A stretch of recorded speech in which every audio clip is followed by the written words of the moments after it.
Buenas tardes a todos, ¿cómo Buenas están? tardes. Hola, bienvenidos, bienvenidos.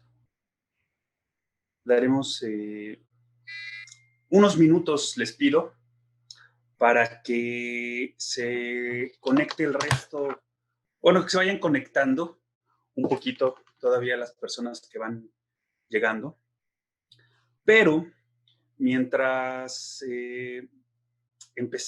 mientras que comenzamos aquí nuestra plática de esta tarde, pues es importante que nos conozcan. Bienvenidos a todos los que es la primera vez que están con nosotros. Bienvenidos a todos los que regresan después de varias semanas que llevamos haciendo este proyecto de México a pie, llamado Pláticas a Distancia. Les platico que México a pie somos una empresa de guías de turistas, básicamente en la Ciudad de México y sus alrededores. Visitamos el centro histórico, museos, eh, Chapultepec, Coyoacán, muchos lados. Nos encanta poder transmitir un poco de la cultura, de las tradiciones, del patrimonio que tenemos en México y en la Ciudad de México. Pero con este problema desde marzo tenemos, pues el turismo ha sido una de las industrias que más se han visto afectadas por esta pandemia. No vienen turistas, no hay turismo. Así que decidimos buscar algo que hacer, porque si no, bueno, nos íbamos a estar picando los ojos nada más. Y es ahí donde encontramos este proyecto, al que al principio le llamamos Pláticas de Cuarentena, pero después de esa cuarentena tan milenaria que tuvimos, decidimos entrar con Pláticas a Distancia. Este sábado pasado tuvimos nuestra semana número 14 transmitiendo y esta es la primera vez que hacemos una repetición. Esta plática ya la tuvimos en sábado, pero es una primera repetición que hacemos entre semana. Así que esperamos que si les gusta, si están interesados en en que hagamos estas pláticas entre semana y no en sábado, por favor, coméntenos. Es bien importante comentarles, yo no voy a ser su host del día de hoy. Eh, Mi nombre es Andrés, por si no me había presentado, que creo que no me había presentado. Pero los estamos leyendo en el chat. Eso es bien importante para nosotros. Es bien importante establecer que esto para nosotros no solo son clases o no es un seminario en donde nosotros hablamos y ustedes escuchan. No, a nosotros nos gusta mucho la interacción que pueda haber entre ustedes y nosotros. Así que gracias a los que nos escriben por ahí, Carla, Guillermo, Luisa, David, Patricia, que yo sé que viene constantemente, si no me equivoco, no es la primera vez. Norma es su primera vez que viene con nosotros. Gabriela, Catalina, Silvia, Sadid desde Puebla, bienvenidos. David, sería fenomenal que hubiera más sesiones entre semana o domingo. Si es algo entonces que podemos ir considerando, a lo mejor ponerlas a esta hora, 7 de la noche ya, eh, tal vez miércoles o jueves, será cosa de cuestión de que podamos irlo ajustando.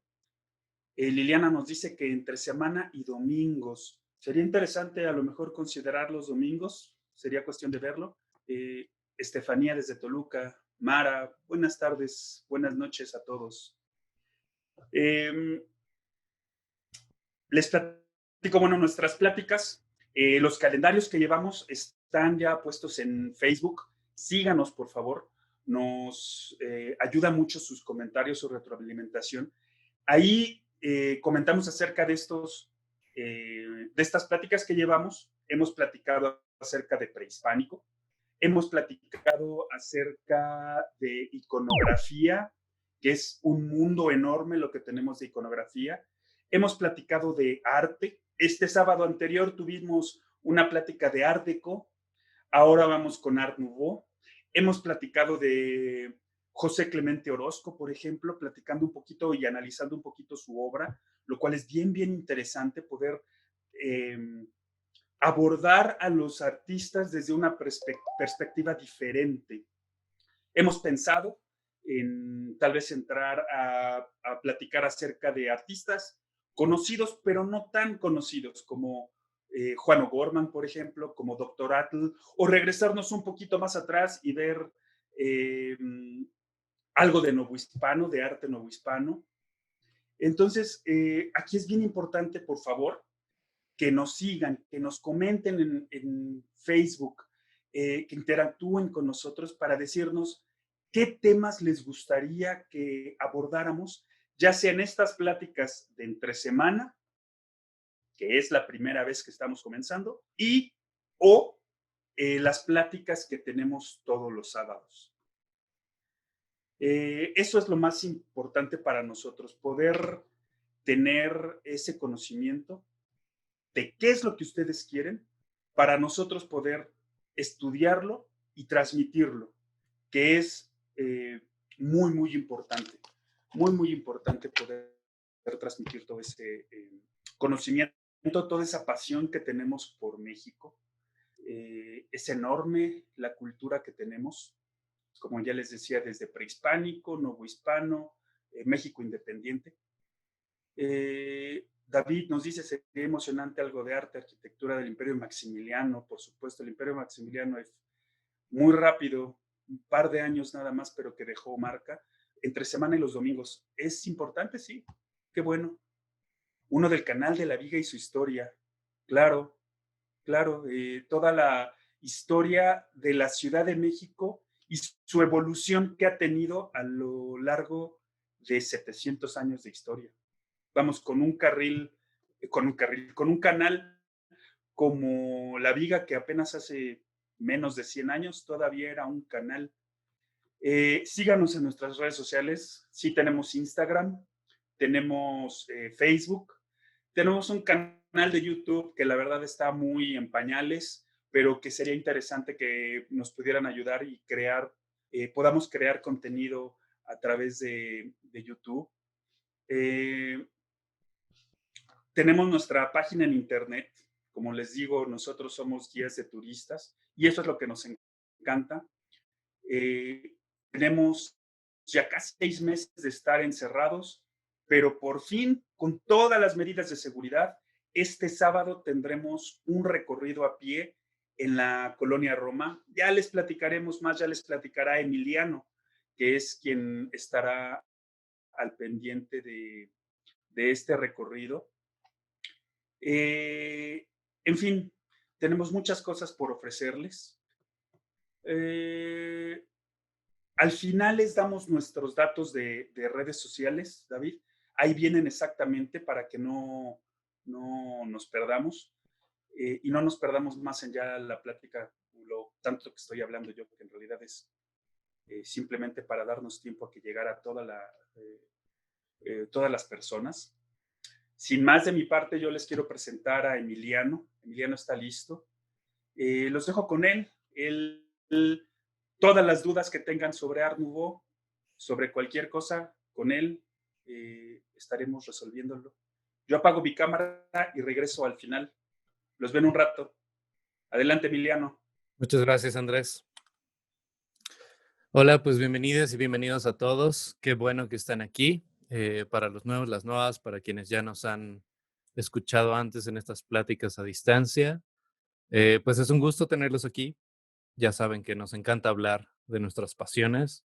Mi pasión en particular es el arte, pero bueno, cada uno de nosotros tiene sus propios intereses. El día de hoy vamos a hablar del Art Nouveau en tiempos del Porfiriato. Vamos a revisar un poco de la historia del Art Nouveau y vamos a tratar de aprender, de entender cómo es que una corriente artística de un lugar tan lejano como lo es Francia, principalmente, pues nos influyó y nos dejó una marca que hasta hoy en día es una parte importante de nuestra identidad, sobre todo en la Ciudad de México, pero bueno, ya lo iremos viendo. Entonces, pues vamos a comenzar. Ok. Si alguien tiene algún comentario, si alguien tiene alguna pregunta, ya saben, déjenmela en el chat. Vamos a abrir los micrófonos en un par de ocasiones porque también quiero que todos nos sensibilicemos un poquito con respecto a esta corriente o este estilo artístico. Entonces, bueno, váyanse preparándose con su conocimiento. Si tienen alguna pregunta, adelante. Si hay algo que yo no sé, a lo mejor alguien más nos puede ayudar a contestarlo. Bienvenido todo eso. Entonces, pues vamos a darle. Ok. Les presento la primera imagen o serie de imágenes que preparé para esta plática.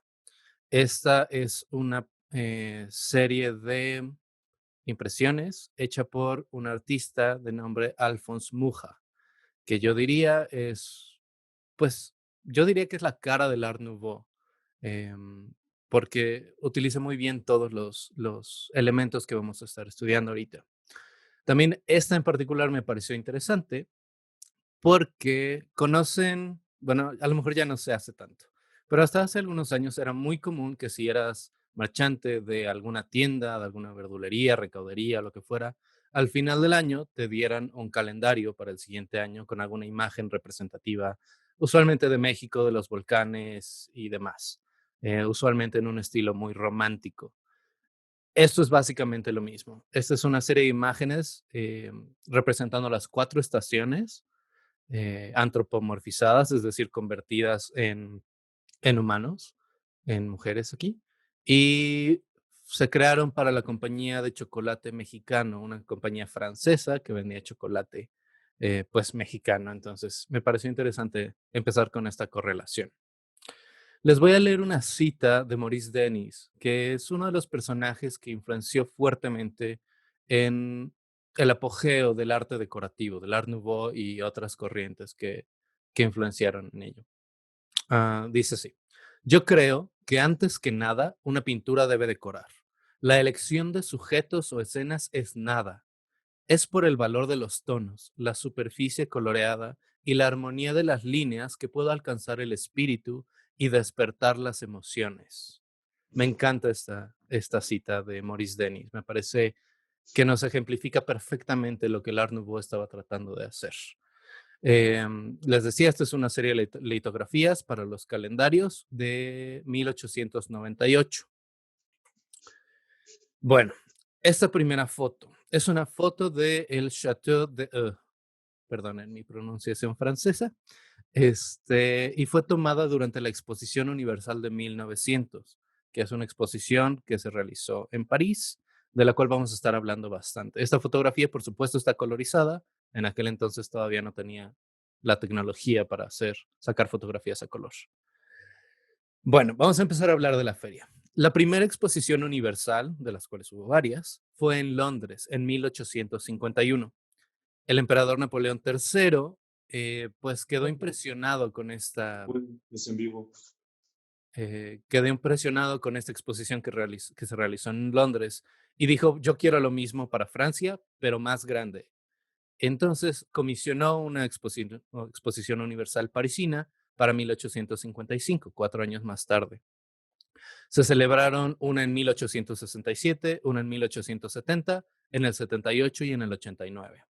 Ahora, la que yo diría que es la más importante por la influencia que tuvo sobre la vida artística y cultural de todo el mundo en realidad, fue la de 1900. Y la planeación para esta empezó desde 1892, 8 años antes. Ahora, en estas exposiciones en general, las diferentes naciones que eran invitadas, pues trataban de presumir o de hacer gala de los avances científicos, tecnológicos, artísticos, estéticos que habían alcanzado en los años anteriores. En la de 1900 participaron 40 países, incluidos México, y México participó con los temas de modernidad y raíces prehispánicas. Entonces hay una mezcla interesante de temas. Las colecciones de objetos que se mandaron aspiraban a mostrar que México era un país que ofrecía paz, seguridad, justicia, riquezas naturales y leyes protectores de la vida. Esa era la intención del gobierno de Porfirio Díaz, porque entonces teníamos como presidente a Porfirio. Ese era el mensaje que querían mandarle de México al mundo. Una de las razones era que quería continuar trayendo capital extranjero para que invirtiera en México. México básicamente se presentaba como una tierra de oportunidad. Vamos a ver el pabellón de México o el pabellón azteca, como también se le llamó. Esta no es de la Feria 1900. Si se fijan aquí arriba, dice 1889. Entonces, la feria anterior. Pero se los pongo aquí para que vean, pues más o menos cuál era la intención del gobierno mexicano. Mandar algo muy mexicano, aunque también tiene influencias de las corrientes artísticas de la época, para que todo el mundo quedara impactado, un poco a través de lo exótico que era, a lo mejor. Y ahora les presento el pabellón mexicano de 1900, de la Feria de 1900.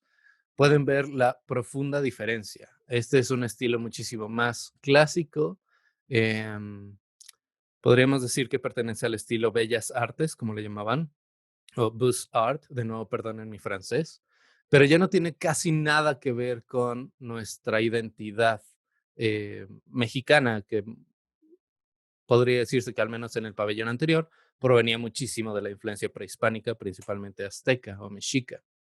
Entonces aquí vemos un edificio radicalmente diferente, con preferencias muchísimo más europeas, e incluso yo diría que un poquito árabes. Estos arcos de medio punto a mí me hacen mucho recordar el arte mudéjar o arabesco.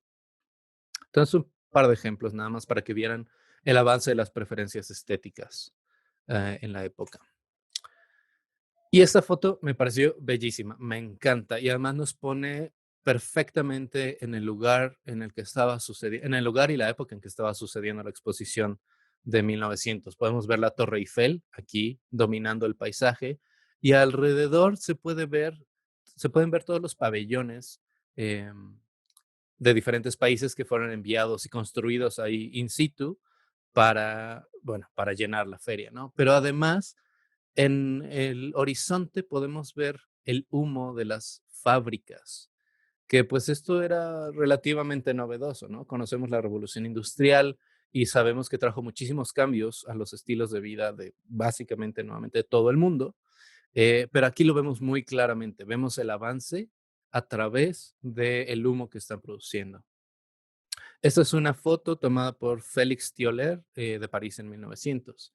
Y aquí en el primer plano, abajo, pues vemos a los atendientes a la feria. Vemos que todos están muy elegantemente vestidos, muy sobrio. Y pues esa era la moda de la época, aunque vamos a ver cómo va cambiando. Ahora, vamos a hablar de dónde viene el Art Nouveau. Casi digo Art Deco, perdón, todavía lo tengo un poco en la mente del último sábado. ¿De dónde viene el Art Nouveau? ¿Cuáles son sus influencias? ¿A dónde quiere llegar también? Perdón. Vamos a ver los comentarios rápidamente. Isabel Mendoza nos pregunta, ¿puede repetir el nombre del chateau? Es Chateau de el Castillo del Agua. Mariana Lara Centeno nos pregunta, ¿nos podría pasar de dónde sacó la cita? Esa es una buena pregunta. Si quieres, ahorita que terminemos la presentación, busco la cita. Nada más recuérdamelo antes de que terminemos, ¿va? Gracias. Ok. Muchos de nosotros probablemente conozcamos esta imagen de la esquina superior izquierda, la gran ola, como le llaman, de un artista japonés. Abajo tenemos otra obra de otro artista japonés en el mismo estilo, el estilo ukiyo-e. Y aquí a la derecha tenemos una pintura que al menos para mí fue una sorpresa descubrir de quién era la pintura, pero ahorita hablamos de eso. Entonces, desde la década de 1860, las impresiones de bloques de madera, es decir, xilografía básicamente, producidas en Japón, conocidas de nuevo como ukiyo-e, se volvieron muy, muy populares en el mercado europeo. Esto es en gran medida porque hasta entonces el mercado japonés internacional se dedicaba básicamente a exportar puros productos de lujo, cosas que solo las grandes familias con muchísimo dinero podrían adquirir. Pero para 1860, Japón decide abrir sus fronteras comerciales mucho más y empiezan a enviar productos de muchas calidades y de muchos precios. Entonces, estas impresiones de bloques de madera, pues eran muy baratas de adquirir para toda la gente, en especial para los artistas que a lo mejor no tenían mucho dinero en la época. Entonces empezó a haber un gran mercado de comercio de arte japonés a todos los niveles económicos. Parte del por qué gustaron tanto es porque exhibían rasgos inusuales. De nuevo, eran algo exótico para el mundo europeo, que, bueno, sabemos que durante gran parte de la historia del oeste o occidental, Europa ha sido el centro de la historia. Entonces, bueno, Atiana nos dice, incluso Van Gogh tuvo un gran interés por el arte japonés. Así es. Diana nos dice, fue una de estas ferias para la que se construye la Torre Eiffel. Así es. Fue en ese año en la foto en la que se ve la torre al fondo. Si no me equivoco, no me cites en esto, pero si no me equivoco es para 1898, 1889, perdón. Pero también lo podemos revisar. O si alguien lo sabe, adelante. Entonces, bueno, les comento. La ola, o como se llama en japonés, Kanagawa Oki Nami Ura, bajo la ola en la costa de Kanagawa en español, fue hecha por el artista Katsushika Hokusai, quien vivió y se hizo entre 1829 y 1833. Esta impresión de ukiyo-e, la de abajo, se llama Hakone Kosui, la vista del lago, y fue hecha por el artista Utagawa Hiroshige, cerca de 1833 también. Ahora, aquí del lado derecho tenemos esta obra que se llama La Cortesana, pintada en 1887. Y quizá para algunos sea una sorpresa también, fue pintada por Vincent Van Gogh, que ya nos mencionó, Atiana. Sí, definitivamente Vincent Van Gogh y Edgar Degas, por ejemplo, adoptaron rapidísimo muchísimos de los estilos del arte japonés, muchos aspectos, perdón, del arte japonés, y los empezaron a implementar en sus innovaciones estéticas. Entonces, bueno, ahí tenemos un Van Gogh que no se parece, bueno, sí tiene algunos de los elementos típicos de Van Gogh, sobre todo el tipo de pincelada, pero bueno, es novedoso. Al menos lo fue para mí. Mm, Julio Lantán nos dice la foto de la Torre Eiffel. Sí, la foto de la torre corresponde al 1900, pero si la construcción de... La duda es si la construcción fue para la feria de 1900 o fue para la anterior. No estoy completamente seguro. Nicolás Delgal nos dice, incluso Frank Lloyd Wright, fanático del arte japonés, se dedicó en sus viajes a Japón a comprar miles de litografías. Hubo una ola fuerte de manía japonesa. Así es. Frank Lloyd Wright fue un arquitecto del cual hablamos bastante en la plática anterior de Art Deco, que se inspiró mucho no solo en el arte japonés, sino también en el arte prehispánico mesoamericano, el maya específicamente, que hizo cosas muy, muy interesantes en ese sentido. Los colores también son delatadores del arte de Van Gogh. Es cierto, estos colores muy brillantes, muy puros. Atiena nos dice, la diferencia está en los tonos. El arte japonés tiene tonalidades menos llamativas que el amarillo de Van Gogh. Sí es cierto, aunque sí había algunas impresiones que eran muy coloridas. Julio nos dice, la torre es construida para 1900. Muchísimas gracias. Gracias por confirmárnoslo. Ok, Andrés nos dice que fue para 1889. Entonces sigue la polémica. Luego lo resolvemos. Vamos a irnos a la siguiente. Ok. Otra de las fuertes influencias para el Art Nouveau fue otro movimiento artístico que se llamó el Arts and Crafts o Movimiento de Artes y Oficios en español. Este se desarrolló primordialmente en las Islas Británicas, en Inglaterra y aledañas, y fue básicamente una contrarreacción a pues el empobrecimiento de las artes decorativas, principalmente, y la manera en que se producían. Con todo este asunto de la revolución industrial, pues las artes decorativas, al no ser consideradas partes de las bellas artes, que era como ya lo máximo, empezaron a perder calidad y se empezaron a hacer, pues quizá no en masa, pero sí con una producción muchísimo más, bueno, mucho, con una producción inferior, perdón. Y el movimiento Arts and Crafts, pues trató de revocar esta nueva tendencia. Advocaba por la artesanía tradicional y utilizaban métodos medievales incluso para producirlas. O sea, se fueron a lo más tradicional que pudieron. tenían temas románticos o folk referente a la vida cotidiana del pueblo como inspiración. Y pues sí fue una crítica fuerte al industrialismo. Estas personas no querían que el arte decorativo se convirtiera en algo que cualquiera podía producir fácilmente en una fábrica. Am, ¿Qué más? Querían regresar a una forma más simple de vida, más satisfactoria, decían ellos también, y creían que la conexión entre el artista y su trabajo era forjada a través de la manufactura, y esto era la clave para producir satisfacción y belleza. Aquí como ejemplo les pongo una impresión de William Morris, un diseñador que se dedicó, que fue uno de los principales exponentes del Arts and Crafts. Aquí tenemos a la derecha el detalle de cómo se iba coloreando completamente a mano y con mucho detalle y mucho arte, diría yo, este brocado, casi lo llamaría yo, de flores. Y abajo a la izquierda les pongo pues esta influencia medieval de los libros ilustrados que los monjes reproducían, ilustraban y coloreaban, que también son una belleza. Am, tum. Isabel Mendoza nos dice 31 de marzo de 1889. Ok, creo que entonces ya resolvimos la duda. Fue para 1889 la Torre Eiffel. Eh, Fue para celebrar los 100 años de independencia en 1789. Ok, muchísimas gracias. No de la revolución, sino de la independencia. Ok, gracias Nicolás. Gracias a todos.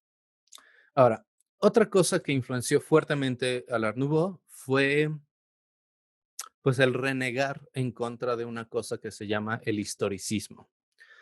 Durante básicamente todo el siglo XIX, con sus excepciones, por supuesto, se le prestó muchísima atención a reproducir los estilos artísticos considerados clásicos, es decir, el periodo helenístico, es decir, griego, lo romano, aunque lo romano era en general una copia de lo griego, lo egipcio, también lo gótico, es decir, lo medieval, entró dentro de la concepción de clásico durante este periodo. Y entonces todo el arte, o una gran parte del arte que se producía, y sobre todo el que más se vendía, tenía algún tipo de referencia en estilo y en asunto o en tema a este arte clásico.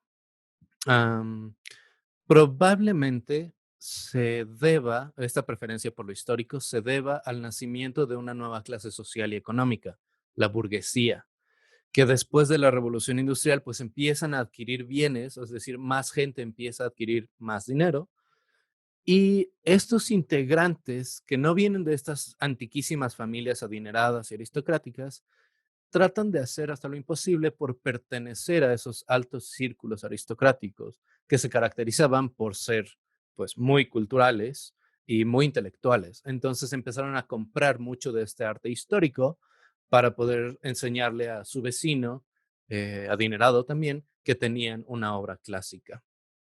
Tenemos esta pintura que me parece un excelente ejemplo, llamada El sueño del arquitecto. Fue pintada por Thomas Cole en 1840. Es un óleo sobre tela, mide 136 por 214 centímetros y está en el Museo de Arte de Toledo. Y pues aquí vamos a analizar rápidamente algunos de los elementos históricos. Aquí muy en el fondo, en el último plano, vemos una pirámide egipcia. Bueno, vemos también este templo egipcio aquí. Más adelante en los planos vemos este otro templo que pues es claramente griego. Aquí vemos el capitel de una columna corintia y aquí vemos una iglesia o una catedral gótica.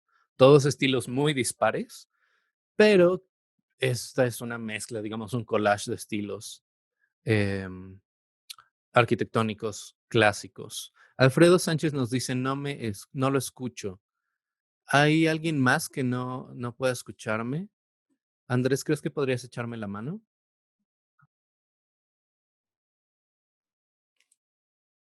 Margo nos dice si se escucha. Se escucha. Alfredo, entonces a lo mejor, bueno, si le pueden mandar por chat, que reinicie su audio. Ah, Bueno, Vamos a pasar a la siguiente. Esperemos que sí pueda escuchar ya pronto. Vale, pues vamos a hacer un breve análisis de esta otra litografía. ¿Hay alguien que me quiera decir, que quiera adivinar de quién es esta serie de litografías? Laura Juárez pregunta, ¿están pasando imágenes? Solo te ves tú. Sí, estoy pasando una presentación. Si estás en celular, Laura, probablemente tengas que moverte. Nicolás Delgal e Isabel Mendoza nos comentan Muja, Alphonse Muja. Definitivamente son de él. Vemos que el estilo es muy reminiscente, el tema es muy reminiscente. Y pues básicamente es lo mismo. Son litografías creadas para calendarios que se iban a regalar a fin de año para los compradores del chocolate mexicano, chocolate mexicano. ¿Hay alguien que le gustaría comentar lo que ve en alguna de estas litografías? ¿Qué les llama la atención? El tipo de línea, a lo mejor, la composición, los colores. Ustedes cuéntenme, mientras voy tomando un poco de agua.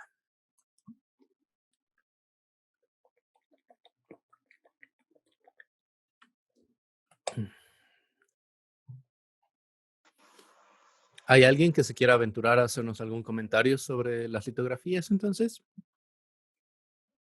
Tal David nos dice. vez, ¿Perdón? digo yo que tal vez podremos observar, bueno, vamos de las evidencias, ¿no? O de lo más formal, ¿no? Primero, 4 cuerpos femeninos ataviados con diferentes elementos, pues de indumentaria que incluso con colores muy distintivos, ¿no? Vamos desde el blanco al verde, el rojo y el uso del naranja. Y ahora estos elementos incluso bastante naturales, ¿no? Pensando en los objetos que adornan, o mejor dicho, que cargan estas féminas, ¿no? En específico flores, ¿no? Que por cierto parecieran estar mencionando o bueno, dándonos un atisbo de la, pues de la, ay, ¿cómo se le llama? Estación en la cual se encuentran, ¿no? Si vamos de izquierda a derecha, veremos primavera, verano, otoño e invierno de una forma bastante poética, si le puedo llamar así, sobre todo en los colores, ¿no? Correcto. Verde muy renacido, el rojo bellísimo de un sol veraniego y el ocaso del otoño en ese amarillo rojo marchito hasta el invierno. Correcto, muchísimas gracias, Julio. Totalmente. Aquí, como ya nos han dicho varias personas también, además de Julio, pues sí, vemos la representación o una alegoría de las estaciones, como decía Julio, primavera, verano, otoño e invierno, con elementos tradicionales, sobre todo en Europa, de estos periodos temporales. Vemos el florecimiento de primavera, vemos el crecimiento del trigo en verano, sobre todo para el final del verano. Vemos los elementos como las frutas del otoño y pues vemos el árbol completamente cubierto en nieve en invierno. Claudia nos dice, el uso de elementos de la naturaleza, definitivamente, el Art Nouveau hace mucho esto. Las líneas curvas, nos dice Margot, también vemos que, bueno, la postura de los personajes, por ejemplo, vamos al otoño, si nos ponemos a analizar el esqueleto, podemos ver una curvatura o sinuosidad muy sugerente de una especie de suavidad, quizá considerada muy femenina. Igual en primavera, todos tienen este quebramiento de la línea. eh, bueno, aquí es más así, que nos sugiere suavidad y algo placentero. También vemos la profusión de elementos decorativos en los marcos y en los arcos arriba de los personajes. Entonces, bueno, ya entendemos un poquito cuáles son los elementos que utiliza el Art Nouveau. Este estilo Esta escuela se volvió principalmente popular entre 1890 y 1910. Se dedica principalmente a las artes decorativas, aunque enfatiza la unificación entre las artes decorativas y las bellas artes. Trata de realzar las artes decorativas a la categoría de bellas artes. Porque hasta ese entonces las artes decorativas eran básicamente consideradas inferiores y trataba de retar esa idea.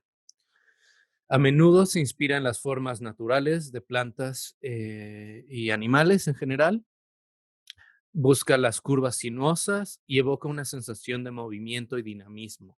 Aquí ninguna de las figuras es hierática, es decir, ninguna está tiesa o fija, como por ejemplo en el arte egipcio. Am, la figura central a menudo es femenina, entonces esa sensación de feminidad y sensualidad se dispara. Y fue un intento de embellecer la vida cotidiana, no solo a través de la pintura o de elementos de calendario como este, que sí sería maravilloso que hoy en día nos dieran algo así.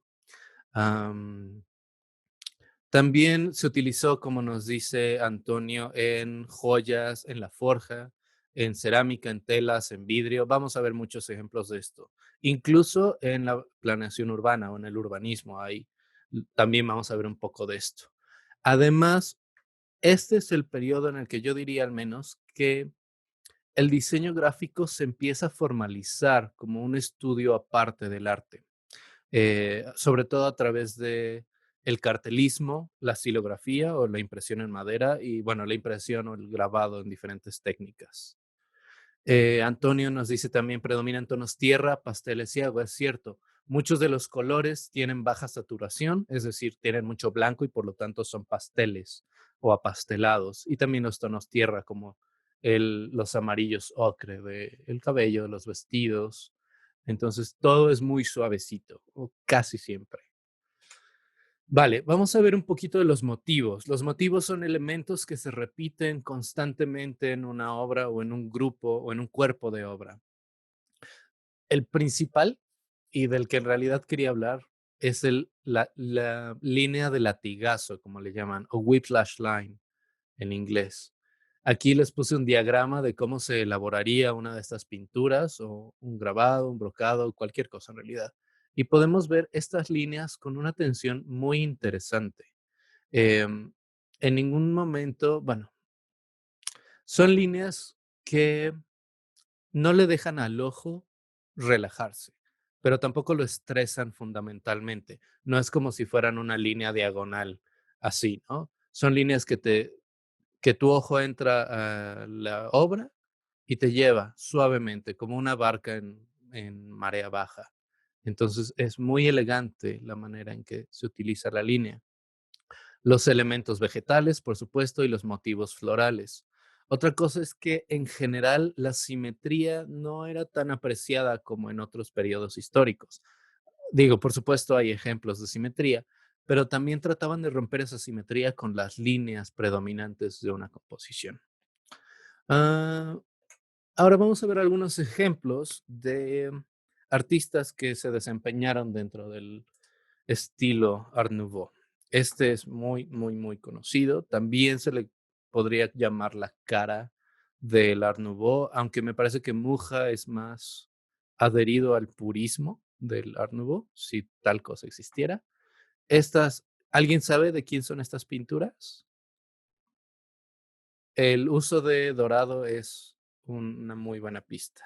Cintia y Atiana nos dicen Gustav Klimt. Así es. Mm, Klimt nos dice Ana Guzmán, Roberto, exacto. Todo el mundo conoce a Klimt y pues a muchos nos encanta. A mí la verdad me encanta la obra de Klimt. Gustav Klimt es un artista austriaco. Nace en 1862, muere hasta el 1918, cuando termina la Primera Guerra Mundial. Y él experimentó con muchos estilos. Él vivió durante muchos estilos y trabajó en ellos, pero es principalmente conocido por su periodo del Art Nouveau, o como le llamarían en Austria, la Secesión de Viena.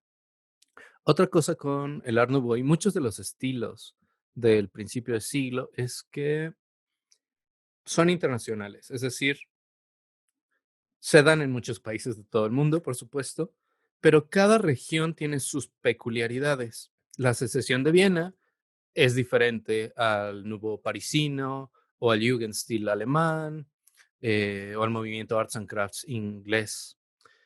Les doy el nombre de las obras por si quieren buscarlas. Del lado izquierdo tenemos a Judith y la cabeza de Holofernes, aunque aquí la cabeza de Holofernes se corta un poquito.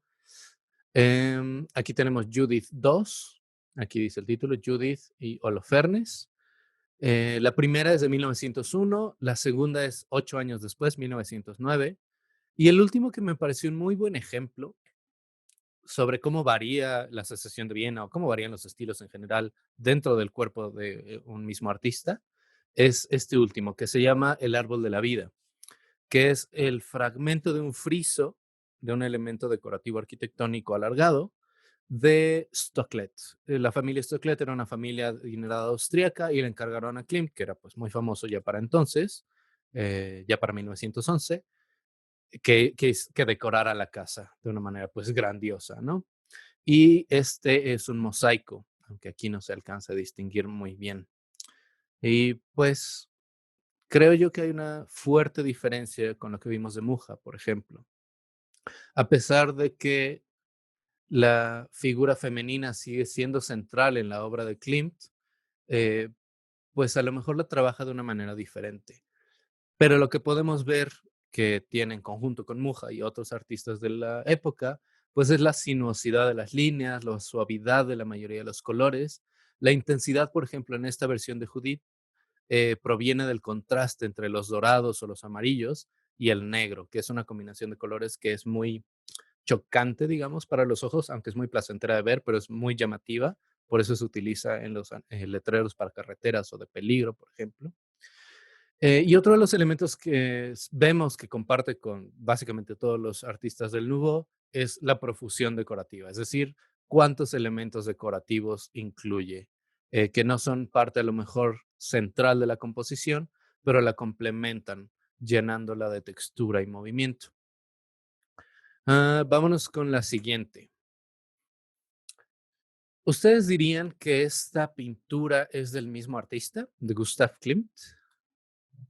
Porque cuando la vi por primera vez a mí no me lo pareció.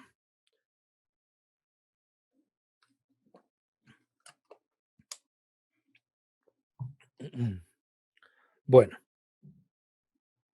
Nicolás Ergal nos dice, sí es, pero no se parece. Exactamente. Es una obra de Klimt, se llama Idilio, pero no pertenece a su periodo de Secesión de Viena, pertenece a su periodo simbolista, aunque también comparte ciertos estilos. Desde aquí podemos ver que Klimt ya tenía una preferencia por los elementos decorativos. Podemos ver que todo el fondo de la pintura está plagado de elementos vegetales y florales.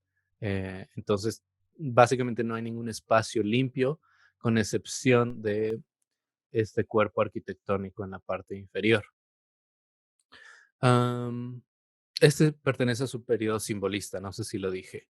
El nombre de la pintura, Mariana, es Idilio. Aquí escrito en francés, si no me equivoco. Vamos a hacer un poquito de interpretación. David González nos pregunta cómo se llama el estilo. Es estilo simbolista. Omar Vázquez nos dice los contornos muy marcados en la vegetación. Sí, ese es un elemento que se transfirió muy bien al Art Nouveau posteriormente. Pero aquí el contenido de la obra es, pues llamémoslo más profundo. Quizá no es tan obvio o no es tan fácil de interpretar. Les voy a leer la definición de diccionario de la palabra idilio, el título de la pieza.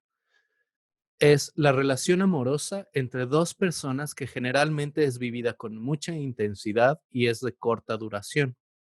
Otra acepción de la palabra es situación de un mundo ideal en el que todo se desarrolle conforme al bien y la belleza.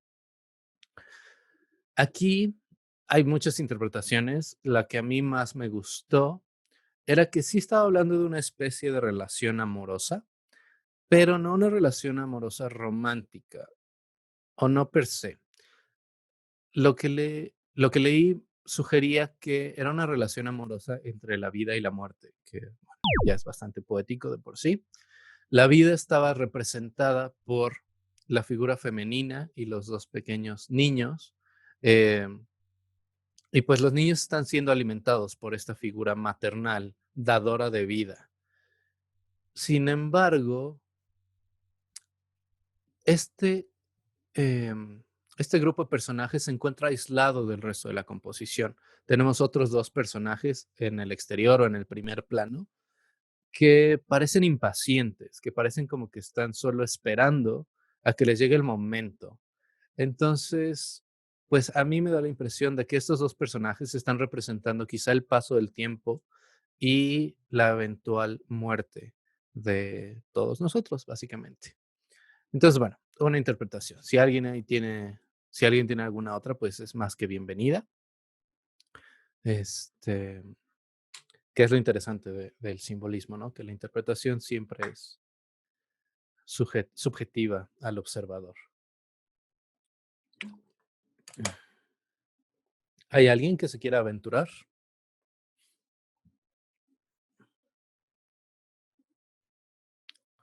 Mm,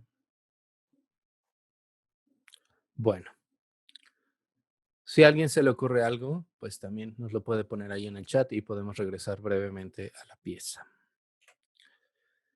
Ok, otro artista muy, muy popular del periodo Nouveau es Héctor Guimard. Probablemente algunos de ustedes ya lo conozcan, incluso quizá de primera mano.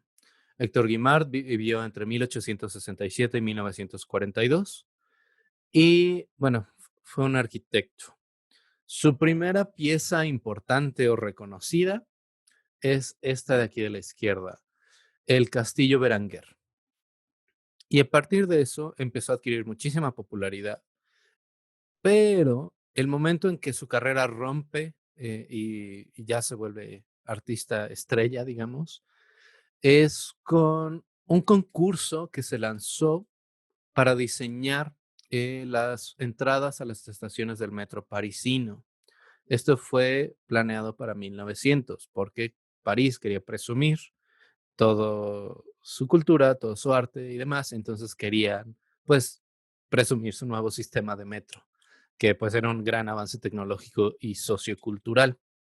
Entonces, para este concurso se presentaron muchísimos estudiantes de arquitectura y otros arquitectos también, y al gobierno parisino no les gustó ninguna de las propuestas, porque la mayoría de estas propuestas fueron básicamente historicistas, es decir, trabajo en piedra, trabajo en ladrillo, con líneas rectas, todo lo que ya estaba saliendo de moda.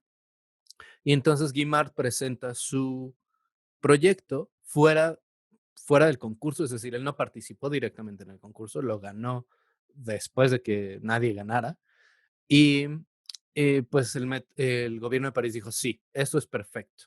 En parte porque el estilo de Guimard implicaba utilizar muchísimo hierro, que podemos ver aquí en todas las estructuras, ¿no? Em, Hierro forjado, que era muchísimo más rápido y barato de producir que hacer un edificio en ladrillo o en piedra, mampostería o masonería. Entonces el gobierno le dio la comisión y solo tenía unos meses para hacer el proyecto, pero pues logró generar un cuerpo visual maravilloso, diría yo. Michelle Zurita nos dice, me recuerda una de las entradas del Metro de Bellas Artes. Y Cintia nos dice, fue hecha por él en un intercambio en México-Francia. Sí, la entrada que está al costado oeste, si no me equivoco, de Bellas Artes, al metro me refiero, es una Guimard. No es de las más elaboradas como esta superior o esta aquí inferior izquierda, pero es un original. No se hizo específicamente para el intercambio. Si no me equivoco, el intercambio se realizó en 1939, pero no estoy muy seguro en eso, no recuerdo. El intercambio por parte de México fue una pieza de arte huichola que no he logrado encontrar tristemente, si no la hubiera puesto aquí. Pero bueno, por eso tenemos nosotros una pieza del metro parisino eh, aquí en la Ciudad de México. Bueno, ahora vámonos con otro tipo de objetos. Vámonos con trabajo en vidrio. El Art Nouveau utilizó muchísimo el vidrio. Estas piezas son de un señor norteamericano, neoyorquino específicamente, conocido como Louis Comfort Tiffany. Si le suena el nombre de una compañía de joyería, Tiffany, pues sí. Él no empezó trabajando en la joyería, pero era de su familia y eventualmente él tomó control de la joyería Tiffany. Él nace en 1848, muere en 1933. Fundó su propia compañía, aparte de la joyería, Vidrios Tiffany, en 1885.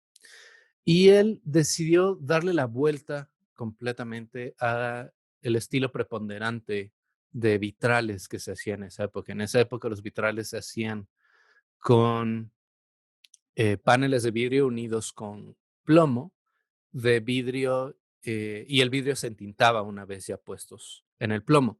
Él decidió utilizar vidrio ya entintado desde la fundición y además revolucionó porque además de usar plomo empezó a usar cobre, lo cual permitía hacerlo más fácil y que durara más, es decir, la unión de las piezas.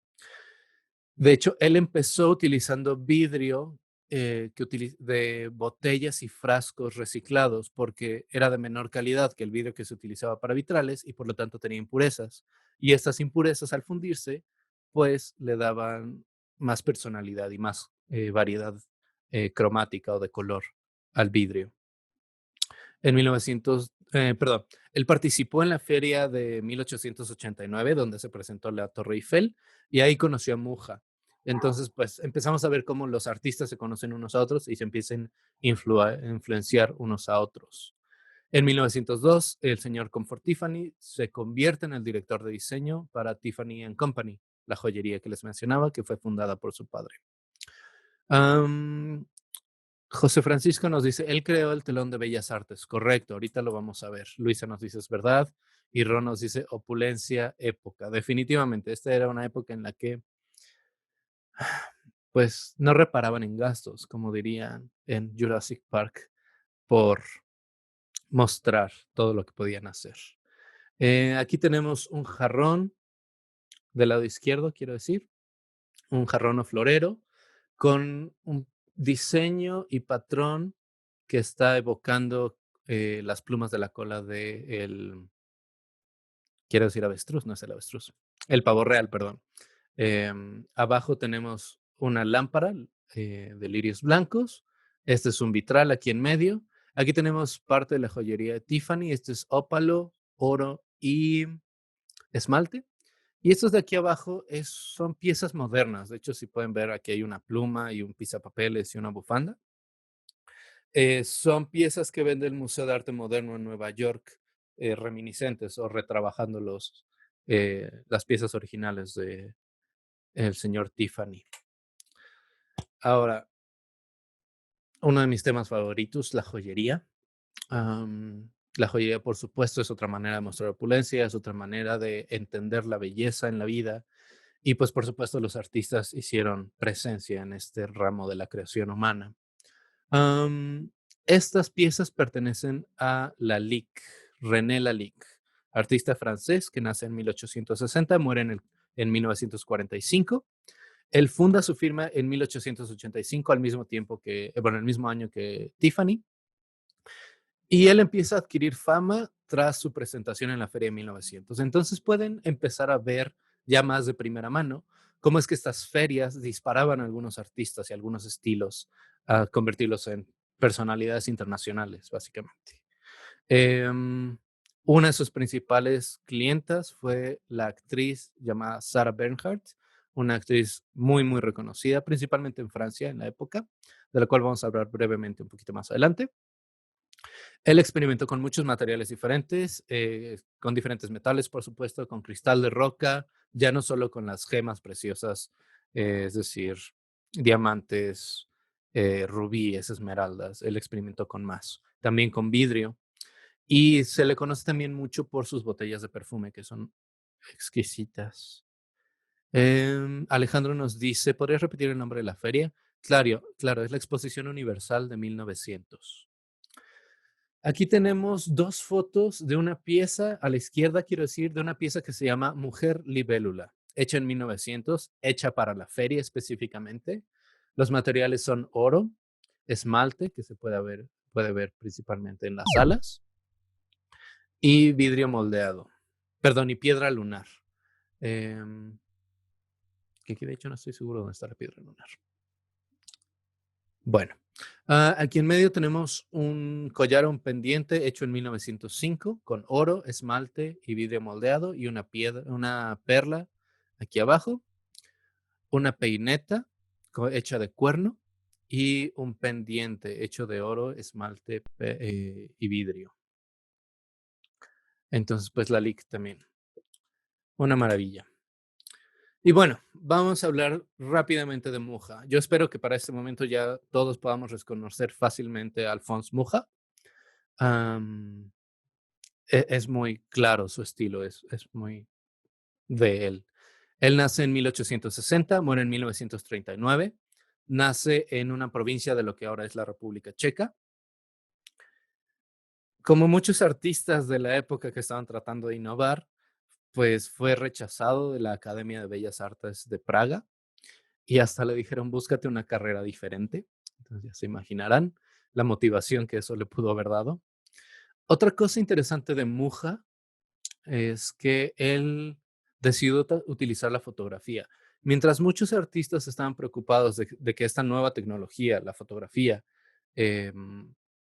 pues los eliminara por completo el panorama artístico y económico, Mucha dijo, no, yo voy a utilizar esto como una herramienta, y entonces fotografió a sus modelos y utilizaba las fotografías como referencia para sus obras. A los 30 años se mudó a París y empieza a trabajar principalmente ilustrando revistas y algunos libros. Todas estas piezas que les muestro son de ese periodo y es su periodo más conocido, al menos internacionalmente. También pintó una serie de 20 pinturas, la mayoría de 8 por 6 metros, es decir, bastante grandes, llamados la épica eslava. Em, Básicamente narraban todas las peripecias, todos los sufrimientos que vivió el pueblo eslavo a través de toda su historia y las donó al gobierno.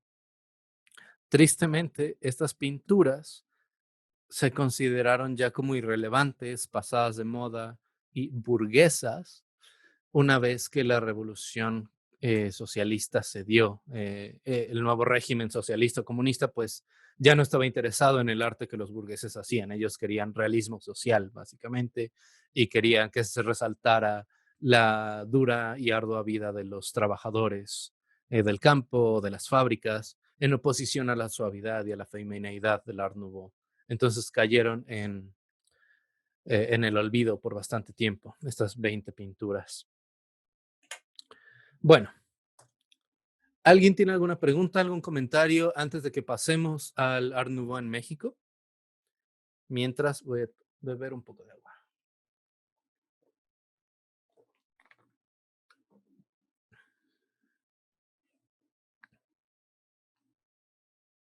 Luisa nos pregunta, ¿dónde se encuentran esas 20 pinturas? Están en... Creo que no lo noté. Están en un edificio de gobierno en Checoslovaquia, si no me equivoco. Pero eso puede ser otra de las cosas que les busqué ahorita que terminemos. Nada más recuérdame al final, por favor. Alfredo nos pregunta, perdón, ¿cómo se llamaba el artista? A lo mejor ya les movieron al Museo Mucha. El artista es Alphonse Mucha o Alphonse Mucha, como se escribe. Bueno. Ok. Pues aquí tenemos un retrato.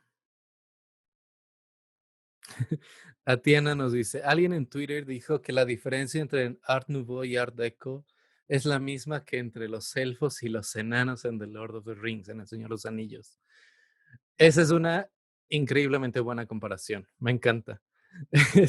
Sí, sí, los elfos son delicados, suaves, magníficos. Bueno, el Art Deco también es magnífico. Y los enanos son, pues, duros, adustos, muy geométricos. Sí, creo que es una buena comparación. Me agrada. Voy a buscarlo por ahí. Este, tuitazo, sí. Bueno, ah, ah, ah, mm, Porfirio Díaz. Todos tenemos aquí clara la imagen de Porfirio Díaz, este personaje que se volvió nuestro presidente y eventualmente dictador, que no se quería que no se quería bajar de la silla presidencial, que intentó hacer crecer a México y que lo logró en bastantes aspectos. En otros aspectos, pues dificultó la vida para muchas personas. Mm, Definitivamente es un personaje que hay que interpretar desde los diferentes tonos de grises, no solo el blanco y negro. Pero no podemos negar que es un personaje que definió radicalmente la concepción del país México, como lo conocemos hoy en día. Modernizó el país en muchos sentidos y bueno, también su presencia causó en gran medida la Guerra de Revolución, que pues es el conflicto definitorio del siglo XX en este país. Aquí al fondo podemos ver en segundo plano, vemos la Catedral Metropolitana de la Ciudad de México del lado izquierdo. Y lo que quería que viéramos de esta foto eran los tranvías aquí abajo. Este maravilloso sistema de transporte que tristemente ya no tenemos. A mí no me tocó. Pero bueno, que nos habla de este avance tecnológico y económico y hasta cierto punto social. Y vamos a hablar de ese avance o de esa evolución en relación al Art Nouveau. El Art Nouveau, tanto en México como en otros países, está ligado muy fuertemente con la identidad de las urbes, de las ciudades, eh, por su innegable conexión con los avances económicos y tecnológicos, además de los sociales de la época en la que vivió el Art Nouveau, quiero decir. En México, el estilo se desarrolló como una búsqueda social dentro del gobierno de Porfirio Díaz para poner al país en la vanguardia y a la altura de los países europeos, em, cultural, económica y socialmente, a la par de hacer que el país se viera mejor para atraer capital extranjero, atraer fábricas, es decir, industrialización y pues a través de esto la modernización a las urbes mexicanas. El campo se quedó bastante abandonado. Un dato que tiene mucho peso en la influencia francesa en México es que en 1888 Porfirio Díaz firmó un tratado de amistad, comercio y navegación con Francia, que hizo que Francia fuera la nación más favorecida en nuestro territorio para hacer negocios. Así como ahora tenemos el Tratado de Libre Comercio y demás con Estados Unidos, en ese momento era con Francia. Entonces, bueno. Vamos a ver el primer ejemplo de Art Nouveau o de arte nuevo en México del que vamos a hablar.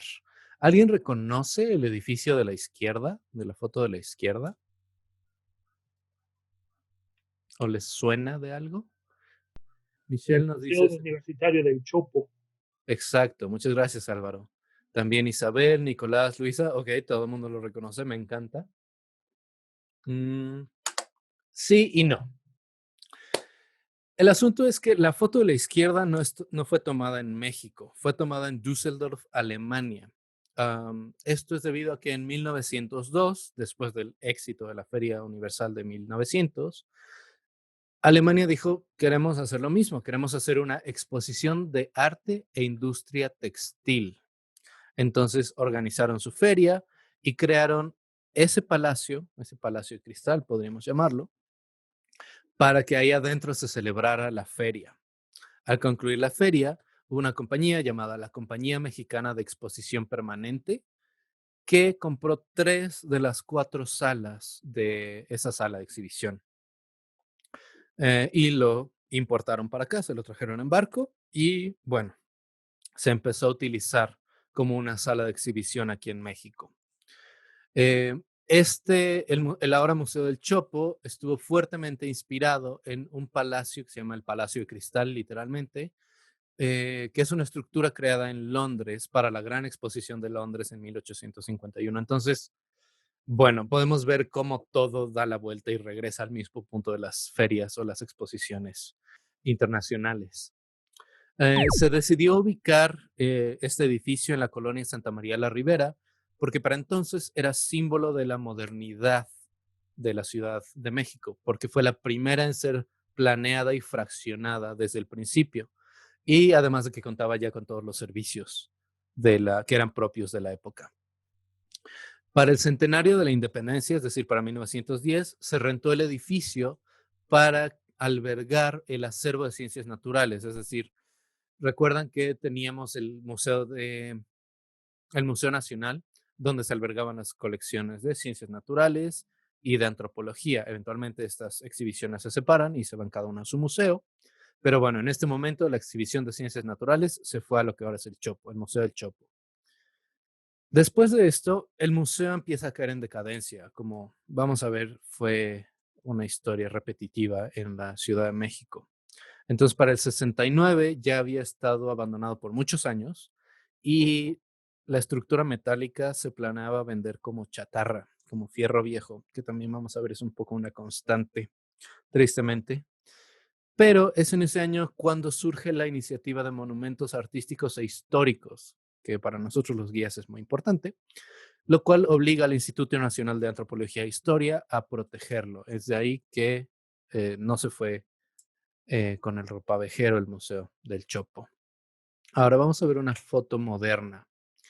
Aquí del lado izquierdo ya lo vemos instalado cómodamente en Santa María la Ribera. Aquí vemos el exterior. Y bueno, si yo lo viera por primera vez y me preguntara a mí mismo, ¿es esto Art Nouveau? Yo diría que no. David González nos dice, ¿dónde está ese museo? Está en la colonia Santa María la Ribera, aquí en la Ciudad de México. Ahora hacen exhibiciones de arte contemporáneo principalmente y también tienen una sala de cine. Entonces yo diría que no es Art Nouveau. Lo puse aquí porque, como les decía, el Art Nouveau es internacional y cada región tiene sus propias versiones del Art Nouveau. Esto podría decirse que es la versión alemana, el Jugendstil o el estilo joven, como se le llama, donde a lo mejor la preponderancia o la importancia de la línea curva, de la sinuosidad, de lo vegetal, no es tan importante. Lo importante es hacer que las estructuras que antes se podrían haber visto pesadas, sólidas, bien asentadas en su lugar, se convirtieran en estructuras livianas, que flotaran casi casi. Por eso está construido al estilo de la Torre Eiffel, simplemente con viguería de acero. Tiene algunos elementos, aquí se puede ver la sinuosa curva del barandal, no lo llamaría balaustrada, y bueno, la cúpula ojival que tiene aquí arriba. Antonio Beltrán nos dice, el Chopo es un traslape de dos épocas. Sí, sí, sí, sí. Eso es muy común aquí en México. En México, sobre todo con los estilos importados de otros países, rara vez ves algo que dirías puro, ¿no? Siempre hay un traslape cultural o histórico. Nancy Saray nos dice, también el Art Nouveau en la arquitectura se observa en cómo los elementos estructurales conviven con los visuales. Es cierto. En el Art Nouveau se empieza a darle importancia, quizá un poco más importancia a lo decorativo, a lo atractivamente visual que puede ser un edificio por sobre su practicidad o su función. Y aquí del lado derecho les pongo una foto del interior donde vemos el ventanal enorme, que pues podemos ver que da muchísima luz al interior, da muchísimo aire.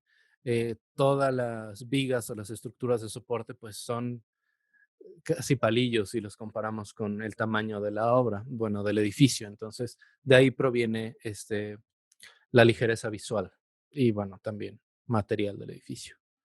También aprovechan, por supuesto, las nuevas técnicas de tratar el metal, el acero. Vámonos con otro edificio, el Centro Mercantil. Aquí del lado izquierdo tenemos ¿dónde está mi lápiz? Aquí está. Del lado izquierdo tenemos un panfleto del Centro Mercantil donde podemos ver las nuevas tendencias de la moda, aquí de la moda femenina al menos, Vemos que la moda también es influenciada por el nuevo arte, el nouveau, a través de la sinuosidad de las líneas. Ya no es tan sobrio como solía ser la moda femenina, las telas holgadas, vaporosas. Y del lado derecho tenemos el edificio del que estamos hablando, el Centro Mercantil. Este fue construido entre 1895 y 1899 por el ingeniero Daniel Garza. Este fue un proyecto.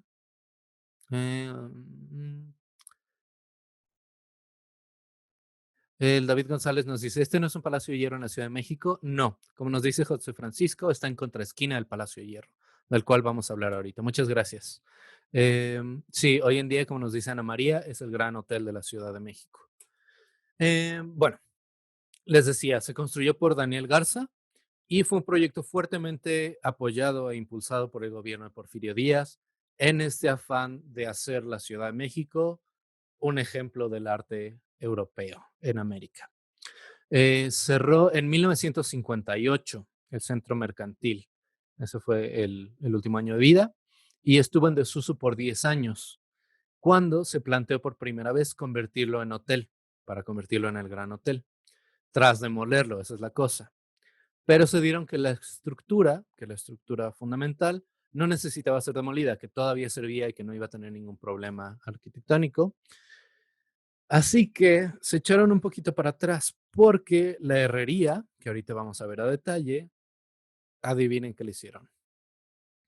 Ya la habían vendido como fierro viejo, básicamente. Entonces, bueno, a esto me refería con que es una constante vender lo viejo. Entonces, bueno, recuperaron la herrería, restauraron el interior del edificio y ahorita vamos a ver cómo se relaciona con el Art Nouveau, porque lo que tenemos aquí en esta foto definitivamente no es Art Nouveau. Es como casi todo el arte europeizado en México, es ecléctico, es decir, una mezcla em, de diferentes estilos. Tiene algo del neoclásico, es decir, de una de las muchas búsquedas o revivificaciones del arte griego, y también tiene elementos del Beaux Art, que es un estilo francés. Pero el interior, pues sí, es Art Nouveau. Aquí tenemos el interior en fotos de principios del siglo XX. Aquí pueden ver la tienda como estaba, pueden ver los anaqueles, toda la ropa, los cajones. Por supuesto, era una de las grandes tiendas, si no la más grande tienda departamental de la época. Y aquí a la derecha tenemos el detalle de la escalera, que era una escalera bellísima, totalmente dentro del estilo Art Nouveau. Podemos ver la sinuosidad, la tensión de las curvas. Aquí esta parte del barandal es maravillosa. Esta pequeña curva en S, me encanta. Tristemente las escaleras no sobrevivieron. Esas sí las demolieron. Y vámonos a las fotos modernas. Esto es ya de cuando fue el Gran Hotel. Bueno, de cuando lo convirtieron en el Gran Hotel. Vemos que se conservó o se recuperó la herrería. El elevador, el trabajo de herrería del elevador es exquisito, es casi como un brocado. em, es, es realmente un trabajo maravilloso. Y bueno, por supuesto, los plafones de vidrio entintado aquí arriba, que estaban muy de moda en esta época. Ya con los nuevos adelantos en técnicas de trabajo de vidrio, pues todo el mundo quería tenerlos en sus almacenes. También una cosa es que los grandes almacenes franceses tenían este tipo de plafones de vidrio, como la tienda Printemps o Primavera, Le Bon Marché. Entonces, bueno, era parte de lo que estaba en boga. Este en particular fue hecho por el artista francés Jacques Gruber, que vamos a ver, participó en los plafones de vidrio del siguiente edificio. Este sí es el Palacio de Hierro.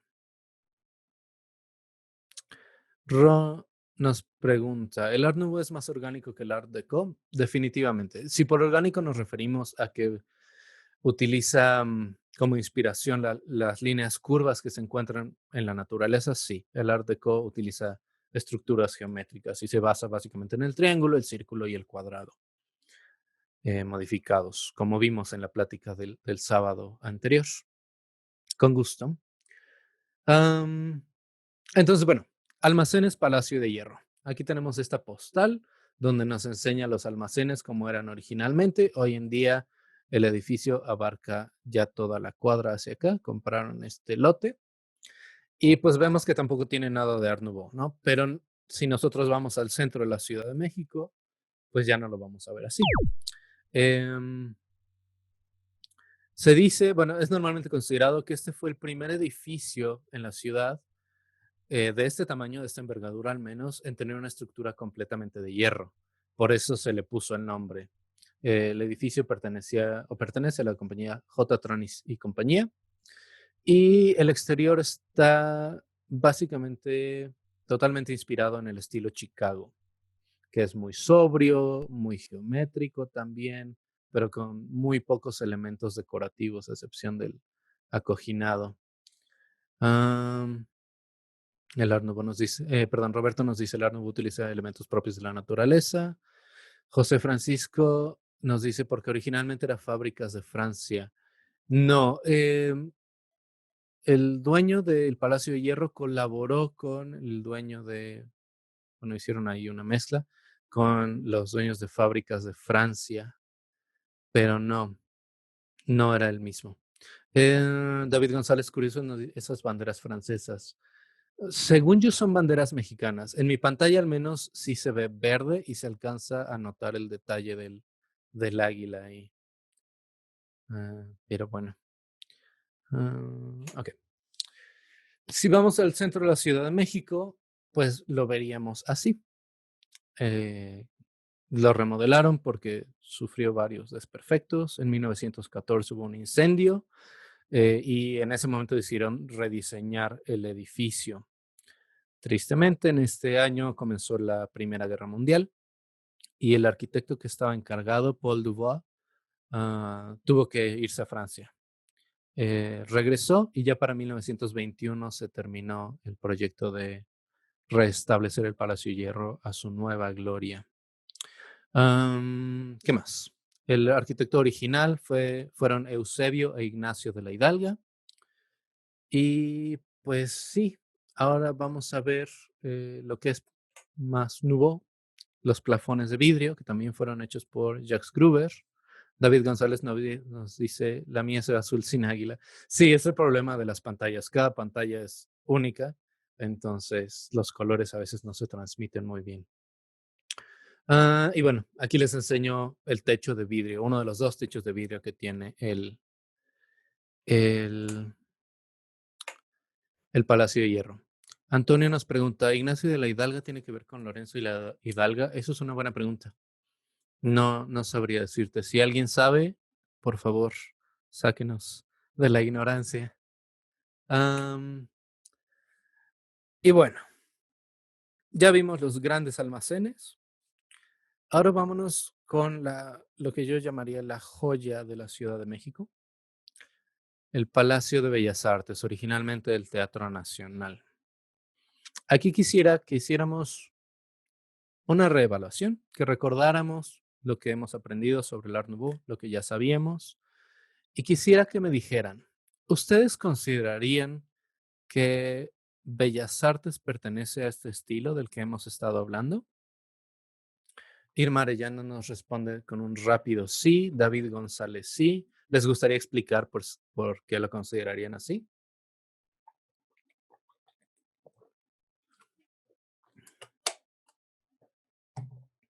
Ron nos dice unas secciones, Nancy nos dice no, es ecléctico, Isabel nos dice que por fuera sí, ok, ya empezamos a hacer divisiones. Cintia nos dice, porque el exterior fue diseñado por Adamo Boari y el interior es de Federico Mariscal. Atiana nos dice, sí, el gótico y el Art Nouveau, had a love child, en Bellas Artes, me imagino. Sí, podría ser una especie de bastardización de estos dos estilos. Michelle nos dice, pienso que es ecléctico. Alejandro nos dice, Eusebio e Ignacio eran hijos de Lorenzo y la Hidalga. Muchísimas gracias, Alejandro. Verónica nos dice, es ecléctico. Nicolás, porque tiene detalles del nuevo, pero en general es neoclásico. Sí, yo soy de la idea, comparto esta idea con Nicolás y con varios en general, que es ecléctico.